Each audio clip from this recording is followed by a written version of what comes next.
Now, we've come to the portion of our show where we have to ask, what just happened?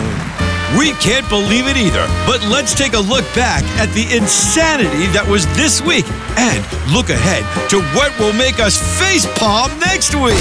This is What Just Happened on the Dean Obeidallah Show.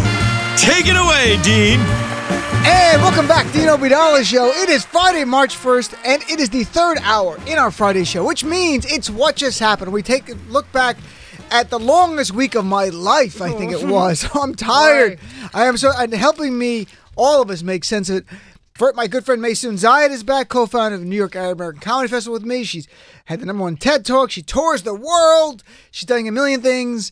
Maysoon, great to see you. Good to see you. Thanks for having me on the first day of March. I know, which is good. We're February's done with February over because that was a nightmarish Black History Month. It was hard for me. And you're not even black. It was hard for you. So and Maureen Langan is back. Thank you. Great comedian, tours the country. Also hosts her own radio every Sunday night. Her show, Hanging with Langan, a 3-hour show on San Francisco's premier radio station KGO, and she's doing a one-person show here in New York at the Pit. Tell us about it for a second. It's called Daughter of a Garbage Man. It's about being raised the daughter of a garbage man from the South Bronx, my mom an immigrant, and being raised with working class values. Get educated, life will reward you, but it's rewarding reality stars. So I go on this journey of juxtaposing today's values or lack thereof with the ones with which I was raised. And I take you a journey on who my parents are. So it's really funny, but heartfelt, emotional. Had a year run in San Francisco, so now it's just the first coming in this is New York. Great that you'll be doing New York. I wish you the best with it. Maybe we'll come Thanks see. a million. It's going to be playing at the Pit here in New York, which is a great place, People's Improv Theater, which I know Ali, who runs it, at least he did. Good guy? You know Ali? Yeah, Ollie's a great guy. He's one of our people. Let's not get into it. I remember when you were Italian. I remember Everyone those says days. that. So I'm still Italian. I haven't changed from being Italian. I'm still Italian. You just don't talk about it as much. Well, if the Italians need the help, believe me, I would talk about it. And if I was in Jersey, I'd hang out with all the Italian now. So let's talk about Michael Cohen. Before we play some clips and cry, what is your overall reaction? Maysoon, you first. It's the M&M Mine was show. just Lynn Patton. I never got over Lynn Patton. The marching out of Lynn Patton, like, as it happened, I was like, this can't be happening. The sunglasses on the head inside of, like, you're indoors, stop. I'm bad, but that moment stuck with me. And I should have probably focused on the fact that, he called him a cheating con man, or the stuff about the taxes, or AOC doing good. I had nothing but, oh my God, Lynn Patton. Not enough money in the world. You could literally give me millions and I would not let Bertha Mark Meadows stand me up behind him like a puppet. I was going to ask you, because if someone said he's an anti-Muslim bigot, like, well, Maysoon right here. Right. Cue Maysoon. Oh $1 million gosh. wouldn't do it. It's got to be above that. No. Like, there's literally no money in the world. Nothing. $10 million. I would not do it. That was such a shameful moment. It was below Diamond and Silk. Maureen, what about you? Well, I looked at like some of these guys, like Jordan with his roid rage. That was intense. Jimmy Jim roided. Jordan. Jimmy Jim. Yeah. A lot that stood out to I loved Ocasio-Cortez. Everyone loved her now. Everyone's on board. She did a good was job. really, really impressed with her because she was like, bam, bam, bam. I did my homework. What about this? What about this? What about this? Who should we talk about? Who should we follow up? Who might know it? She opened a whole can of worms that they can get into. I think so. Yeah, and you did a good job. And they're following that, like Alan Weisselberg lead. This is remarkable. We're still learning. The whole Trump organization, it's like the reverse of The Apprentice, because a lot of them were on The Apprentice. Now they're going to be questioned. They're not going to be doing the questioning. They're on the other side of the table. This is really what's going on. So there were some moments. We'll use some of the late night comics to get us into some of the lighter things, and we'll get into what you said later with Lynn Patton and Rashida Tlaib really fighting our friend Rashida. And Justin Amash, the Palestinian. Yes, Justin did a good job. Republican did a good job out of all the we must say that. God bless him. First, here's Trevor Noah. And inside of this comedic clip is the real clip of Michael Cohen talking about Donald Trump's desire to keep his school and his college records from going public and his SAT scores. So let's go to clip number 10, please, Lauren. I'm giving the committee today copies of a letter I sent at Mr. Trump's direction threatening these schools with civil and criminal actions. Mr. Trump directed me to threaten his high school, his colleges, and the College Board to never release his grades or SAT scores. Okay, that part is just hilarious. How bad were Trump's grades that he threatened to sue his school if they release them? Like, I swear to God, if you tell anyone I got a G- in math, I will destroy you. Oh, maybe we assume that. Maybe it's something else. Maybe Trump doesn't want anyone finding out he got an A in Spanish. He's just like, if this gets out, my supporters are gonna be so mad. Entonces solamente no vienes. I mean, bad hombres build the wall.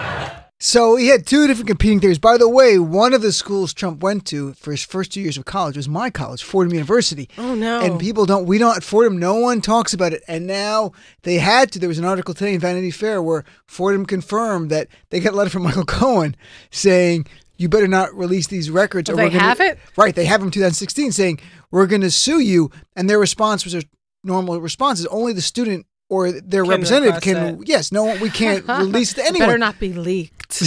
Don't leak. I wish I knew somebody in the Fordham administration. But you know why? Because he's always saying, I am so great. Nobody's smarter than me. Nobody's more intelligent. Nobody's in better health than me. And so, What do you think? I mean, honestly, do you think it's as simple as bad grades or something else? Like he didn't go to class, he was incomplete? No, I think it's bad grades. I think he was the dude that barely passed with C's and failed and had to repeated classes. I think it's bad. And every comedian was saying, you don't threaten people not to release your grades when you're doing good. I might do but that. the best I was a that good student. he demanded Obama's grades. Right, exactly. And he called him the terrible student. A terrible student. See, for Maureen, you're the working class comedian. So if everyone finds out you got all A pluses, then you're an elitist all of a sudden. Well, so I you would get very B. good grades, and I would flip my paper over so people didn't think I was a goody-goody. Would anyone Is that true? Yeah. Wow. But I'm an educated woman. I came from, my mother's a very educated, my I'm father's not saying you're collar. not, but I'm just saying that the idea of you hiding your grades as opposed to... Would you care if your SATs got released? No, they weren't great. They were close to 1,000. They weren't great. They were just at 1,000, I think, 980 or something like that. And the only reason it came up because my little niece got 1480. That's awesome. awesome. They're so smart. My nieces, though, she got out of 16. I'm like, is it still out of 1,600? I'm like, wow, that's great. I got 1560 and I was so mad. I was so mad. You got 1560? I was so mad she set that this I up missed so she could get to this. That's exactly the the whole. I see where this all She's led. leaving now. Where are you going? Come back, Maysoon. She only but came I for that. wasn't valedictorian. I was third, and to this day, it really hurts my heart. But how have the other two people done in their lives? If you followed their career, died. And one were you is implicated a in mom that? that did you have just talked. anything I know. Were you implicated with it? Was a Sicilian friend you knew or someone like that? Not as much as what is about to happen to Mark Cohen. To my all right. So Michael Cohen. Sorry. Let's talk about. So I honestly think it's not only bad. I think it's bad grades. Yes, definitely. I think you might find that he dropped classes or incomplete or he just Well, the bunions, the earlier, the hammer toes or whatever the heck they were. In his The school bone grade? spurs. Oh, the bone spurs. They Right, probably that said, kind I of. can't He walk went to class. The I irony can't. of him going to Vietnam this week was so funny. Well, I always say he should build a wall with his hammer toes. So let's go to here's Seth Meyers on something else that Michael Cohen said during the testimony, which I found humorous. Here's clip number 11, please. Cohen also provided what he claimed was an explanation for Trump's behavior during the campaign. He never expected to be president. Mm-hmm. He acted only in his own personal interest, and that's because he saw the campaign as an opportunity to enrich himself. Mm-hmm. Donald Trump is a man who ran for office to make his brand great, not to make our country great. He had no desire or intention to lead this nation, only to market himself and to build his wealth and power. Mr. Trump would often say, this campaign was going to be the greatest infomercial in political history. It's true. And like any product you buy from an infomercial, it turned out to be much crappier than it looked on TV. Do you believe Cohen? Overall, that's a good question. Well, I actually believe, I would have to say, I can't quantify exactly, but I believe the core of what he's saying. There might be certain things that are slightly embellished or not, I'm not sure. Yeah. But overall, I believe him because of there's not much upside for what his testimony was going to be there.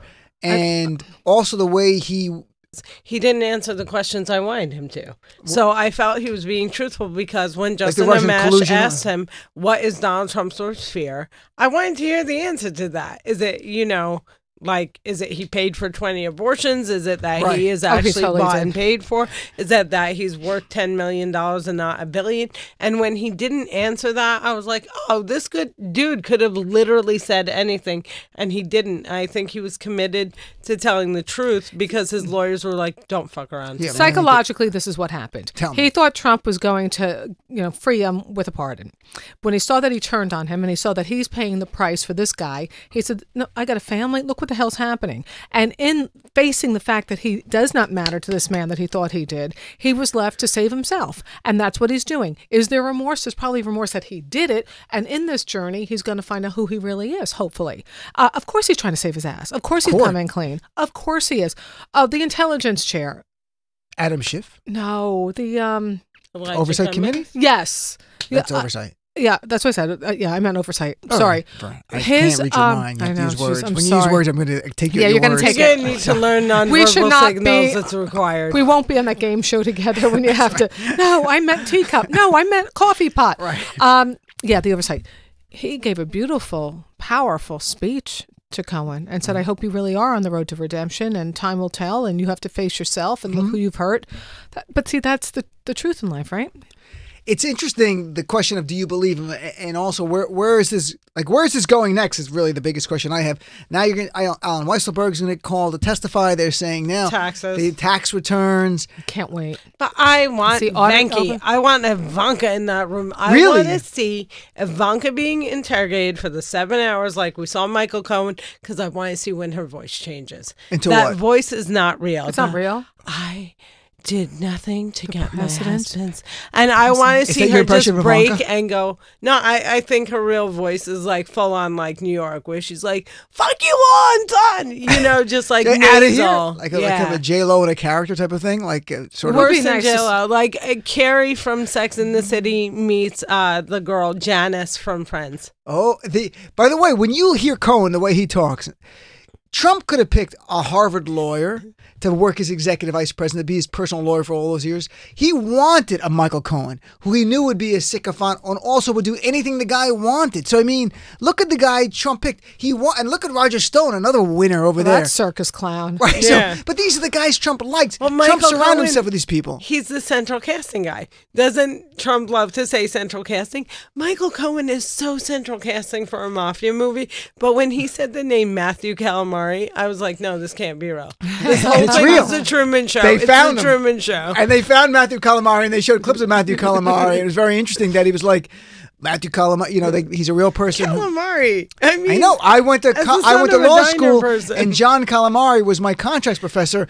And I don't know if they're related. And John Calamari is a well-known contracts lawyer who wrote a book on contracts called something Calamari. And I can't remember. Calamari on contracts. Something. No, would but be John the name, Calamari is I my think. not related. I think they could have been related. I don't know. I've had fried calamari. I mean, we've had fried. I've been to Arthur But I had Avenue. mighty Yeah. calamari. So have you been in the Olive Garden? I mean, there you go. It's all the same. So look, let's get to something more serious that you touched on. I want to play the clip of Rashida Tlaib, just a little parts of it with Mark Meadows. He's already brought out the woman out there, and that He trotted out the African American woman who was- works for Trump, so therefore he can't possibly Can't be be racist. racist. and 'Cause some it- of my best friends, Here is the little exchange between Rashida and Mark Meadows. And we say Rashida because we know she's from our community. We know Rashida. And she's been on a few times, not Princess of Palestine. Here's clip number 12, please. Clip number 12. Just to make a note, Mr. Chairman, just because someone has a person of color, a black person working for them, does not mean they aren't racist. And it is insensitive that some would even say the fact that someone would actually use a prop, a black woman, in this chamber, in this committee. Mr. Chairman, setting a precedent. Mr. that Chairman. the highest office can be attained. Mr. Chairman, the rules legal are clear. action. Mr. Chairman, I ask that her words, when she's referring to an individual member of this body, be taken down and stricken from the record. I'm sure she didn't intend to do this, but if anyone knows my record as it relates, it should be you, Mr. Chairman. Well, I'll have that stricken, that brown lady who keeps talking over there. I don't know what kind of Tlaib she is. Now, of course, we found out that Mark Meadows did this in 2012 during the campaign. Here's clip number 13. The more we find out, the more we realize how wrong the direction we're going. And so what we're going to do is take back our country. 2012 is the time that we're going to send Mr. Obama home to Kenya or wherever it is. We're going to do it. We're going to send the black man back to Africa. Where did we hear that one before? The guy. First of all, where in what world do you think the black friend defense works? Do you think? I mean, I think Mark Meadow actually thought it was a winner. He's like, look, a home run. I think, unfortunately, Elijah Cummings gave him the credibility that he didn't deserve when Mark Meadows started crying his white tears because Rashida said, "You're freaking racist," even though they framed it as his act was racist. And he's not because we can't call a birther racist. We have to pretend who said Obama should go back to Africa. He said many times. Like literally a silent black woman as a prop. It was so uncomfortable when the blonde woman like waved her arms to sit her down. It was like such a horrible moment. But it's so interesting that Elijah Cummings was like, "Yeah, we are best friends. You're not a racist. You have a black nephew." Though, I mean, listen, what he did, it was crazy. But I'm asking, what does one do to defend themselves in that moment if they really feel they are not racist? But he was not even defending himself. Well, he was defending racist. Trump. He was bringing Trump in. He's trying to defend Trump. But I mean, once, no, I get that. But he doesn't think he's not racist. He doesn't think he's not racist. Don't ever fall for the fact that Mark Meadows doesn't think he's racist. He wasn't defending himself. He was completely plussed at the fact that a brown woman would dare to speak to him. I love way. that. No, I loved that.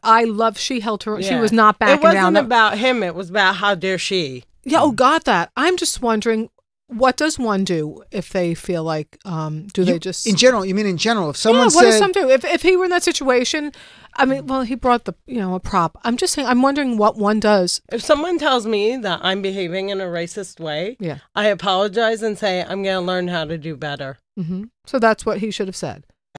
Yeah. Right. He definitely shouldn't have. Why did you give you the wall? Wizards being chased by a witch hunt. And Mr. Cummings, can we not allow brown people to speak ever again on this committee? Something like that. No, can but I just be quiet like my person? If somebody truly thinks, if there's an actual conversation where someone says what you just said was racist, if someone said that to me, like what you just said to me was very uncomfortable or it was racist and I was upset by it, I would say, well, how? Tell me why. Yeah. I'd be curious as to why, because if I was doing it intentionally, then I'm glad I hit a home run. But if I was not doing it, like it was completely inadvertent, like why? Because we're all learning. I'm always learning. Progressives, we want to learn. I think that's part of who we are. Yeah, I could get defensive. You could, and that's the problem. If you do that, you've lost. Well, no, because I'll tell you what, some guy, I called him Moody. I used to work with him, and I was singing Moody, Moody, and he said I called him a moolie, which is eggplant, which is from the movie. I didn't know this. I learned. Sicilian. And also Eddie Murphy. Right. And Do the Right Thing, Spike Lee's. So the next day he comes in, he goes, I know what you called me. We were friends at work. And I go, what'd I call you? I don't know what you're talking about. He goes, you called me Moody. That's such a rare occasion, though. It's such a rare occasion. But I would like to. So what happened? Tell us, Maureen, what happened? Thank you. I'm going to tell him what happened. So, if that's all right. So, he said, I know that you don't think you said it, but I know a lot of white people who say they couldn't do those things, but do it. And I said, oh my God. And the next day I go, this is making me sick. He goes, are you harassing me now? Because I will go to Human Resources. Wow. So I went to Human Resources and they go, no, we'll sort it. I go, no, write it. I want it in the papers. I want it written in the file right now. And how did it work out? I don't know. I just wanted it there in case anything So happened. nothing else developed after that? No, he never spoke to me again. That was it? Wow. Wouldn't want. Why would you call? I mean, it makes no sense. Like, well, look, he thought he could have heard it, and that's his understanding the situation. He was upset, and maybe your response to him wasn't what he thought. Even though you said, I'm sorry, and I would never do that to you. Oh my God. I ask about your family. You show me kids. And that's so weird. But it doesn't matter. The point is what the two of you were making is if somebody feels offended to say, listen, I didn't realize I did that. So tell me how I did that. Unless you're on the stage in a comedy club. Then frig 'em. I mean, what has happened? Have you ever been called out on the stage? Like I've done college shows where people have come up nicely after the show, not yelling out and said, I've only a few times and said, that joke there, trouble me, and they'd say something, and I go, why? I'd say, I've had it like a few times. I go, explain to me why. We would talk about it. And if it was a joke I've been doing forever, and I've done it at other colleges, and no one ever complained, then that person was hypersensitive.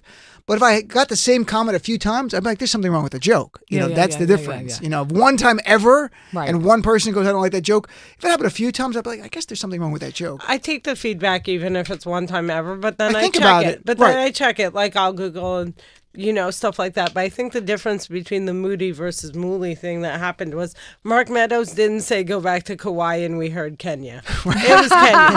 It was clear. Like that was there. I mean, But I think she's right. He did not like your friend Rashida. Yeah, I'm not allowed to call her that. No, The woman, the R name. Because you're in our group. You're part of the this. congresswoman from Michigan. He did not like her standing up to him. And they don't like these young little bitty ladies, youngins, standing up to them. They don't like AOC. They don't like... They especially don't like her. R. But before we go to break, I mean, the idea... Mark Meadows, and I played clips yesterday, he said at least twice during that campaign, he's in the rural area of North Carolina talking to predominantly white crowds, telling these white crowds at a town hall and a rally, we're going to send Obama back to Africa. I don't know what he is as a human being, but he's smart enough to know he's playing on the racist theme and white supremacist theme. And not even the birther stuff. This was even worse. And they love to send a black man back to Africa. That is a white supremacist meme. And they love to continue using his middle name. Barack Hussein. And freaking Hannity and his clowns. All right, let's take a quick break. We'll come back with our friends Maureen Langan and Maysoon Zayid right here. Eminem on the Dino Bidal Show. Be right back. At this point, the question is not who connected to Donald Trump as a criminal. The question is anyone connected to Donald Trump who's not a criminal? The Dean Obeidallah Show. Sirius XM Progress.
Your entire week's exhausting news broken down in one hilarious hour. What Just Happened is now live with Dean Obeidallah. And welcome back, Dean Obeidallah Show. We're live right here Friday, March 1st. We're playing our little game, What Just Happened, joined by two great comics. I need a game. It's We're Friday gonna play, night. we'll do one more thing, and then we'll play our game. Guess Who Said It? But here with Maysoon Zayid and Maureen Langan. Very funny comedians. Check them both out. whenever they're performing, there were a couple of scary things. I wanted to play one, which may be the scariest clip that Michael Cohen said here. And there's actually two scary clips. This one's a little longer. Here's clip number 14. And when Mr. Trump turned around early in the campaign and said, I can shoot somebody on Fifth Avenue and get away with it, I want to be very clear. He's not joking. He's telling you the truth. You see, you don't know him. I do. I sat next to this man for 10 years and I watched his back. I'm the one who started the campaign. And when he goes on Twitter and he starts bringing in my in-laws, my parents, my wife, what does he think is going to happen? He's sending out the same message that he can do whatever he wants. This is his country. He's becoming an autocrat. And hopefully something bad will happen to me, on my children, on my wife, so that I will not be here and testify. That's what his hope was. It was to intimidate me. This is a guy who knows Trump inside and out for 10 years, who made it very clear when Trump jokes about, not a joke, when he said I can shoot someone on Fifth Avenue, this is the guy, this is the mentality of him, and he's not going to do it because he knows the criminality. But this guy did his dirty work for 10 years, too. Right. So this guy was the one who made other families feel uncomfortable, made other families frightened for their lives or their safety or their finances.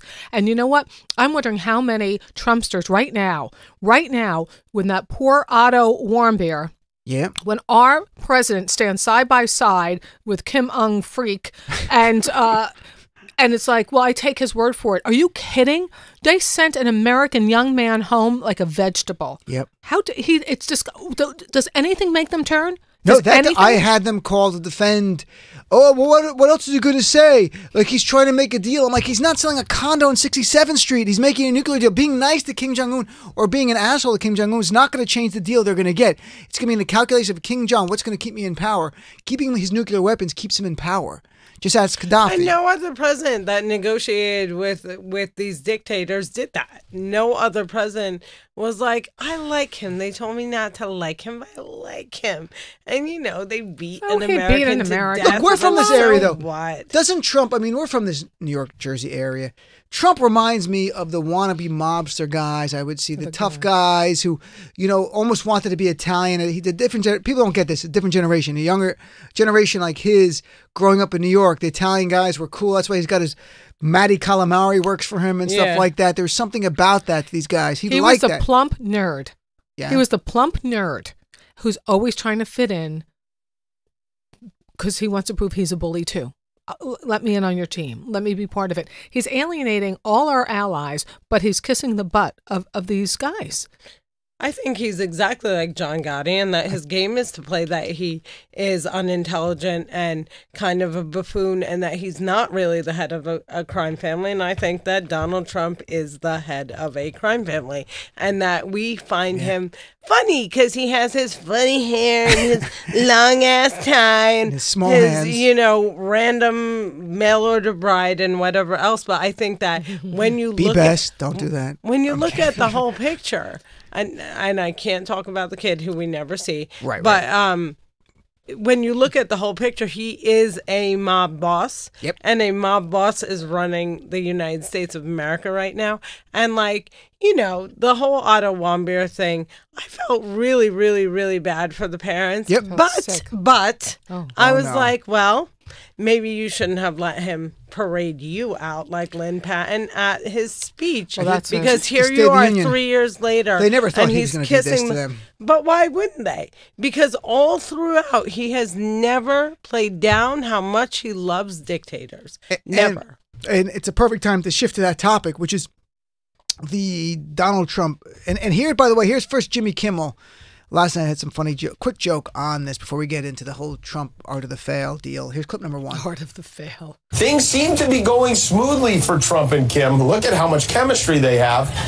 They enjoyed a 4-course meal together that included chilled jumbo shrimp, romaine salad with Thousand Island dressing, grilled sirloin, and chocolate lava cake with vanilla ice cream. I'm starting to think maybe these guys just went over there to eat. But sadly, the meal did not lead to a deal. It resulted in nothing. Trump literally got more done in his summit with Kim Kardashian than Kim Jong-un. There's no agreement. Kim will not give up his nuclear program. Trump comes home tiny empty-handed.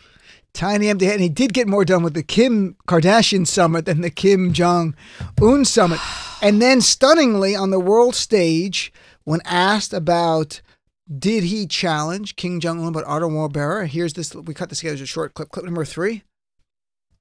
You in Singapore were here, confronted Kim Jong-un about Otto Warmbier's death. I have. Asked him to take responsibility. And what did he say to you? And why do you call him your friend? I have, and I have talked about it. And I really don't think it was in his interest at all. I don't believe that he would have allowed that to happen. It just wasn't to his advantage to allow that to happen. Those prisons are rough. They're rough places, and bad things happened. But I really don't believe that he was. I don't believe he knew about it. Did he tell you that he did not? Did Kim Jong-un tell you? He felt badly about it. I did speak to him. He felt very badly. But he knew the case very well, but he knew it later. Yeah. How the hell? Every time I see that clip, I want to vomit in a corner. I really do. That family, that child, that young man, 22-year-old man, and he's got his arm around him, around. And the idea, look, there's ways to respond to that question like a leader without making the situation more tense, let's say, but you don't defend the guy. And I played last night the Putin clip where he did the same thing in Helsinki. It was almost the same words. And then he also protected MBS, who brutally murdered Khashoggi. And by the way, the Warmbier family did not make a comment until he got back. And today they had a comment. And here's Stephanie Rule actually reading it because they didn't do audio. Here's Stephanie Rule on MSNBC reading the family statement, the Warmbier statement, very clear about what's going on. Clip 4, please. Otto Warmbier's family, his parents, have just released an official statement after President Trump said that he took Kim Jong-un at his word that the dictator knew nothing of what happened to their son. Their statement reads, "We have been respectful during this summit process. Now we must speak out. Kim and his evil regime are responsible for the death of our son Otto. Kim and his evil regime are responsible for unimaginable cruelty and inhumanity. No excuses or lavish praise can change that." And just to be clear, and I went through this yesterday and today on the show earlier, the family made these statements all like this 7-8 months ago because they were suing the North Korean government. Trump knows all that. Yet again, he stood next to a barbaric guy who's killed countless people in his own, 100,000 behind bars, political concentration camps over there. And Trump likes these people. But why do people still like Trump? What I don't understand are these people who can't see how he is undermining America. It's frightening. All the things he's doing is emboldening these people. He's breaking up our relationships with people that have supported us. He's withdrawing troops in areas that are going to allow more of these nuts to rise to the top. Because they want to live under a dictatorship and they like authoritarianism. Every time you talk to people who support Trump, they like the fact that he's in control, he makes life better, your leader makes it better. None of these people care that Donald Trump, threw the Warmbiers under the bus and said it was okay, not just for Kim Jong-un to kill American citizens, but anyone, anywhere. Because if he gives him a pass, it means it's okay for anyone. And they say exactly what Dean said. He's trying to make a deal. This is the way you do it. So what if a couple of kids from college who steal posters get beaten to death in a gulag? Big deal. That's who they are. They support him at all costs. And when you say this is a democracy, what's their response? It's a republic. No, it's not. It's a republic. Right, They yeah, don't want equality. They don't want to be free. They want to be told what to do by a man with bad hair and skin. We're going to play our game. By the way, in case you were wondering, the creator of the My Pillow believes that God or Jesus actually picked Trump to be president. He said that at CPAC.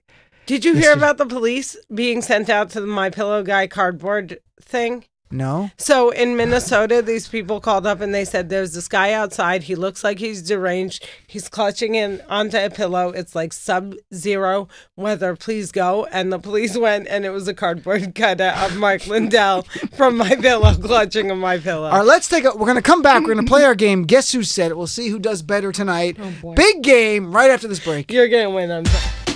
The Dean Obeidallah Show. My slogan for Trump in 2020, Trump for prison 2020. Sirius XM Progress.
You're listening to What Just Happened with everyone's favorite host, Dean Obeidallah. Welcome back, Dean Obeidallah Show. We're live Friday, March 1st, right here with Eminem, Maureen Langan, Maysoon Zayid, and we've been eating M&Ms, ironically enough. Except we literally me. have. I haven't eaten them because Maysoon they're can't have red. chocolate. No, I get very spazzy. Crazy. She's like a small dog. All right, it's time for us to play the game. Now, it's time for America's newest game show sensation. Guess who said it? And welcome back, Dean Obeidallah Show. We're live right here, and we're doing our little game. Guess who said it? Joined by Maureen and Maysoon, Eminem. Here we go. All right. I'll read you a quote, and you have four options. The interesting thing is that there hasn't been one Republican yet who has tried to defend the president on the substance. And I think that's something that should be concerning to the White House. Was it Andrew Napolitano, B, Sean Hannity, C, Laura Ingraham, D, Chris Christie? You put the question so fast, I don't know what you said. That's why I do it on purpose. Oh. Sorry. The interesting right there, if you look right here, I'm doing the disclaimer voice. Right there. Okay. The interesting thing is that there hasn't been one Republican yet who has tried to defend the president on the substance. And I think that's something that should be concerning to the White House. Was it A, Andrew Napolitano, B, Sean Jerky Hannity, C, Laura Ingraham, yes, or D, Chris Christie? Chris Christie. That was too easy. But okay, next one. This Maysoon's going to get this one, I know. Here we go. It's a witch hunt. Be a Muslim Here it question. comes. No. Khloe Kardashian. It's a witch hunt. There's nothing to these allegations. This entire house of cards will collapse. A, Trump. B, Benjamin Netanyahu. C, Tucker Carlson. D, Sean Hannity. Netanyahu. What do you Is think? it Netanyahu? How did you not get that? I set you up for this. Is Net? I know Bibi. you really did. He was But getting the- all right. I was like, it's too obvious. Who said this about some bad comments in the past? It was early in a primary, and I certainly didn't indicate any personal malice that I would have to any president. Anyone knows me that there's not a racial bone in my body. Racial bone, not racist. Was that A, Trump, B, Matt, Jackass Gets, C, Mark Meadows, D, any Republican? It's Mark Meadows. Mark Meadows. And Okay. he doesn't have a racial bone in his body Racial because term. he's mayonnaise and he has no bones. I don't see color. I just see white people. Well, that's me. it. That was you. Okay, here we go. On criminal justice reform, who said it this week? The conservative movement in this country, unfortunately, from my point of view, is now the leader on this issue of criminal justice reform. A, Rush Limbaugh. B, Lou Dobbs. C, a crazy person on the D train. D, Van Jones. Oh, Van Jones. Van Jones. Van Jones, and he got destroyed on black and white Twitter. Went after Van Jones for that comment. And I haven't talked to Van in a while. I had him on my old show and once on this show. Always liked him a great deal. But, you know, when you're in the media and you're trying to reach out beyond your base for your media audience, for your television show, not shit, I didn't mean to say shit, sincerely, show that you start compromising things. And that's what this seemed like to everybody. Van is better than Lynn Patton, but no Beyonce. That's all you need to know. Who could be Beyonce? There's only one Beyonce. And my cat. And Mason's cat's Beyonce. So, by the way, this happened at CPAC, which was just the crazy people of America. It's not even the right. Crazy is not even right. This was one of the scummiest things.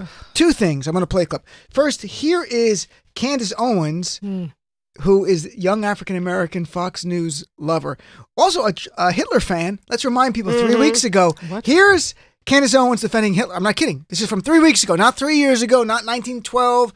This is not, and she's a young woman in London. Candace Owens giving a speech and talks about how Hitler was good in Germany. It just got a little crazy outside of Germany. Clip number 8.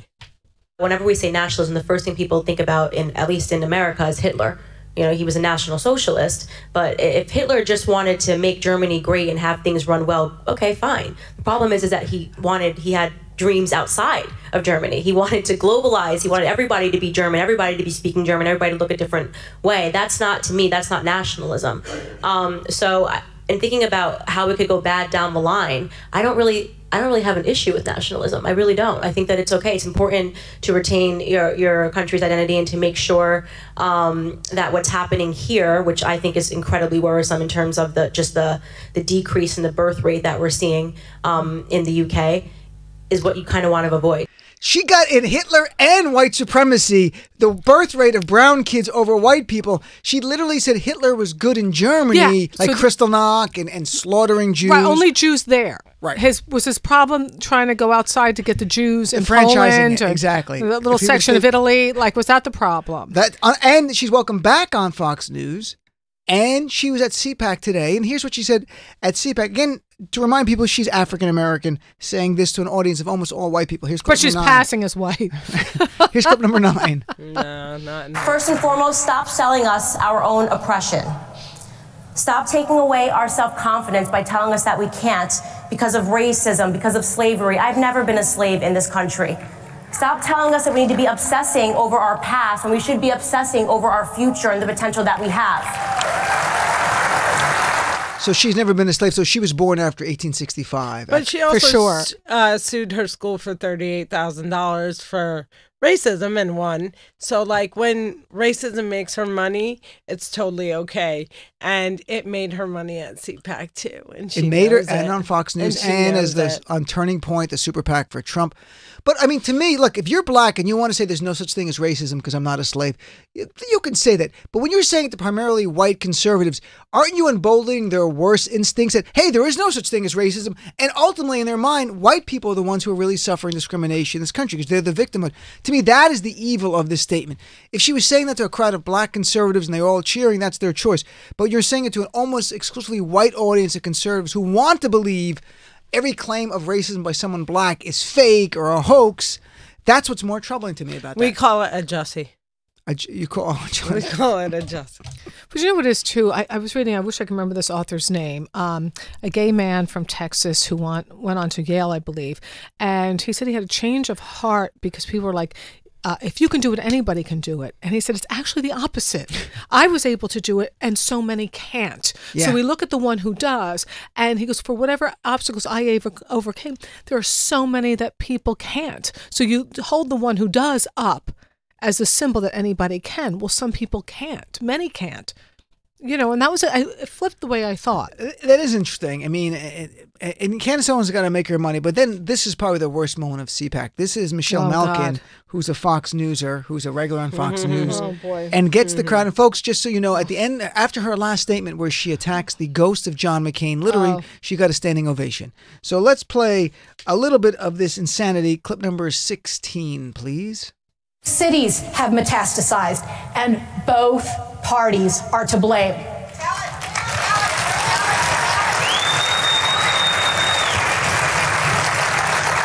And yes, I'm looking at you, retired Paul Ryan, and yes, I'm looking at you, Mitch McConnell. And yes, I'm looking at you, Bush family, and yes, I'm looking at you, the ghost of John McCain. Disgusting. Standing ovation. Why would you even bring up John McCain? And his daughter still supports him 100%. Announced on The View that she was America first, and she stands by every single one of these people mocking her dead father. These people have no soul. They have no decency. They are exactly what they were labeled. They're deplorable. Meghan McCain supports these people who rip her father? 100%. 100%. Did she respond to Michelle Malkin? Vocally, not Michelle Malkin, but right after the whole like brouhaha of CPAC, she said, I am America first, and my choice is either between this party or the party that kills late-term that kills babies. That's literally what she said. She stands by them 100%. So her father, who was also a racist, I went to Arizona State University. Oh, yeah. He refused to allow Martin Luther King Day to be at Hollywood until the NFL said the Super Bowl cannot be in Tempe unless you allow it. And that's when he allowed it. She supports him, and he deserves to be dragged by these people. I understand why you would feel that way and why many people would feel that way based on these examples you gave. What I don't understand of that group, standing ovation. He sunk their dear leader's health care plan. Yeah, which was just taking our health care, taking away the ACA. Yeah. And he dared to criticize. He's the enemy. And he dared to get captured. Remember that? Well, I like people who don't And get he captured. had a brown kid. He has a brown kid. They do not like that. That's a betrayal. Let's take a quick break. When we'll come back, he'll tell us about the one person show where people can go on your next big show. Let's take a quick break. Come right back. Dean Obadala Show on Sirius XM Progress 127.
Your entire week's exhausted news broken down into one hilarious hour.